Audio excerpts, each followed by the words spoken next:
Ok, pessoal, vamos retomar nossa aula de expressão gráfica falando sobre projeções, projeção ortogonal. Bem, agora a gente vai falar sobre como essas projeções são classificadas, certo? E a gente já viu que elas podem ser classificadas na projeção geométricas planas, elas são classificadas de acordo com a posição do observador, tá? E aí ela pode ser cônica ou ela pode ser cilíndrica, tá? Quando ela é chamada de cônica, tá? Cônica ou central, por que ela é chamada dependendo do autor, tá? Tu vai encontrar o cônico ou central. Bem, o que seria essa quando ela é cônica, né? Ou quando ela é central? O que quer dizer? Constituem a configuração de uma superfície cônica. Ainda está confusa, né? Aí olha só, ele diz que, lembrando que nós estamos considerando de acordo com a posição do observador, tá? De acordo com a posição do observador, então olha só, se for considerado que o observador, tá, está a uma distância diferente do infinito, então ela é chamada de central, tá? É diferente do infinito, ou seja, o observador ele estaria numa posição que é conhecida, né? A distância entre ele e o objeto é diferente do infinito, ok? E aí, por isso que, se ele está num ponto que é conhecido, né? Então a superfície ela vai se formar, a configuração, né? Ela vai se formar como se fosse uma superfície cônica, né? Então a gente vai ver já numa imagem que vai deixar isso aqui mais claro. Por que essa superfície cônica? Tá? Aí o outro aqui que ele chama, a outra forma de classificar, de acordo com a posição do observador, é a cilíndrica ou paralela. Tá? Nesse caso aqui, constitui a configuração de uma superfície cilíndrica. Tá? Como assim? Nesse caso, lembrando que a gente está com relação à posição do observador. Tá? Então, se o observador está numa distância igual ao infinito, tá? A anterior, a central era diferente. Essa aqui é igual ao infinito. Então, se for igual ao infinito, então não conhecemos a posição do observador. Então, ela é chamada de cilíndrica, tá? Ou também chamada de paralela, tá? Aí, olha só, vamos tentar ver numa imagem para ver se isso fica mais claro. Olha só. Aqui o autor fala o seguinte, ó. Quando é cônica, tá? Ou central, em outras palavras, né? A distância do observador é diferente do infinito. É como se o observador estivesse aqui, ó, uma distância conhecida, tá? O observador está vindo aqui, num ponto conhecido. Então, como ele é um ponto conhecido, então os raios projetantes que vão partir do observador vão tocar o objeto e vão formar a projeção lá no plano, certo? E aí, notem que ele vai ter essa distância cônica, né? Como se fosse um cone que vai formar ali no desenho. Tá? Isso aqui é só de forma teórica, né, pessoal? E aí, ó, é chamado de central porque teria aqui esse ponto central de onde parte os raios projetantes, ok? Lembrando que isso aqui é com relação ao observador, tá? A posição do observador. A outra maneira de classificar é a cilíndrica, né? Ou também chamada de paralela. Por quê? Porque aí, nesse caso, o observador está numa distância que é igual ao infinito. Como é igual ao infinito, então a gente não sabe onde está o observador.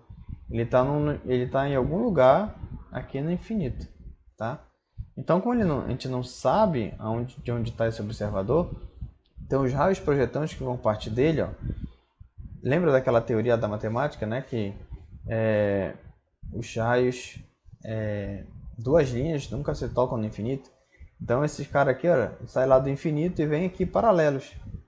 Nunca vão se tocar, né, aqui no infinito. Então esses caras aqui, eles vêm paralelo, tocam o objeto e formam a projeção. Cada raio projetante desse aqui, ó, toca o objeto e vai fazer a projeção, tá? E dessa forma, por isso que é chamado de paralela, né, porque os raios vêm paralelos.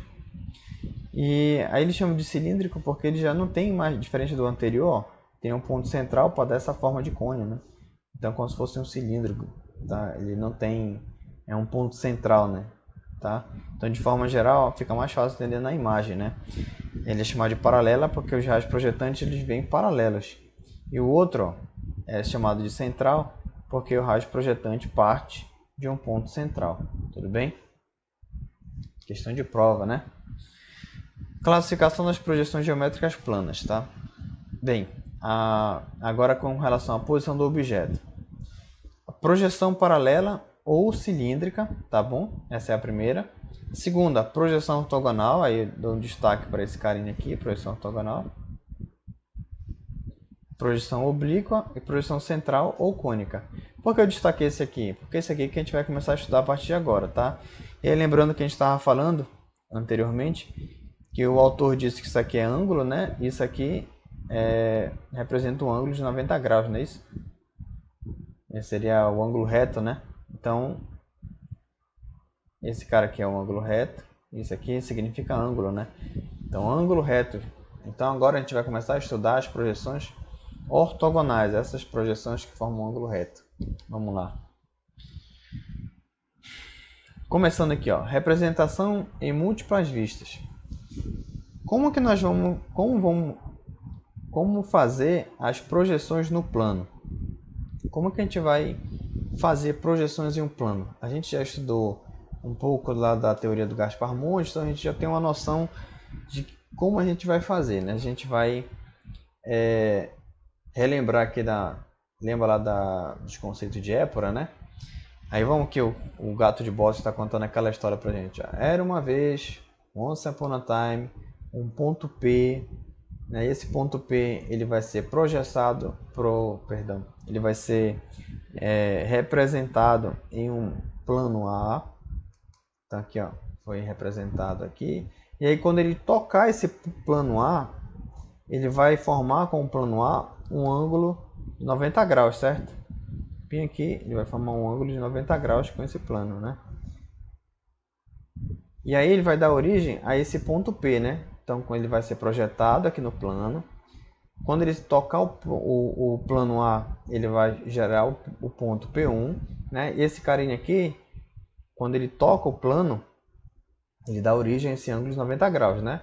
Lembra que a gente está falando de uma projeção ortogonal. Então, isso aqui a gente lembra, né? A projeção do ponto P, como é que era feito. E aí olha o que vai acontecer agora. Ainda continuando aqui na história, né? Era uma vez uma projeção de um ponto P, que foi projetado em um plano A. Quando ele foi projetado, ele gerou um ponto P1. Aí olha só, aí agora tem um ponto Q. Esse ponto Q, quando ele é projetado, ele também dá origem a um ponto Q1.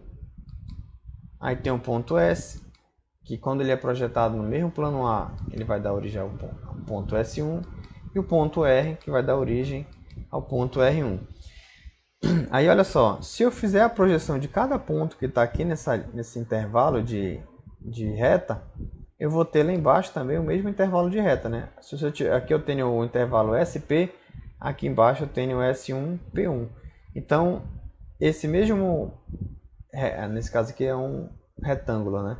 Esse retângulo aqui, esse retângulo no mundo real, digamos assim, quando ele for projetado nesse plano, ele também vai, a gente também vai vamos originar aqui um retângulo, certo?